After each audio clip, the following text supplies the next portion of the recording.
Spartan society in ancient Greece, Sparta reached the height of its power after defeating Athens in the Peloponnesian War.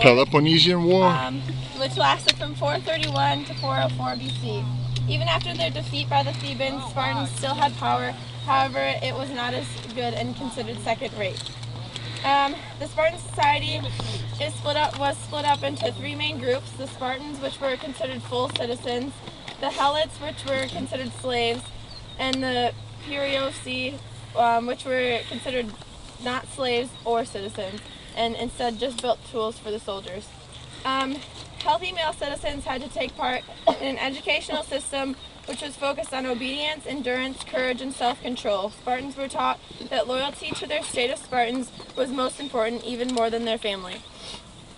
The military Spartans culture was fully focused on their warrior mentality, unlike Athens, whose culture was focused on the arts. Boys started training by the age of 7 years old. At the age of 20, they became full-time soldiers until the age of 60. All soldiers were treated equally, and both men and women exercised naked while training for the military. Spartan women. Marriage was very important to Spartans and taken very seriously. Before marriage, the women had their heads shaved. It was typical for married women to keep their hair short even after marriage, almost as a status symbol of marriage.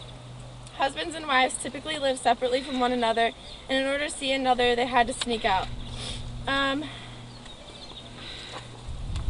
Sparta was founded by the Dorians in the 9th century BC, and I don't know how to say this. Yithion was the Spartans' port and naval base, which is an island. Somewhere. I don't know where it's at. And it was considered the Spartans' port and naval base. According to the legend, it was the site from which Paris and Helen of Troy fled to Egypt from.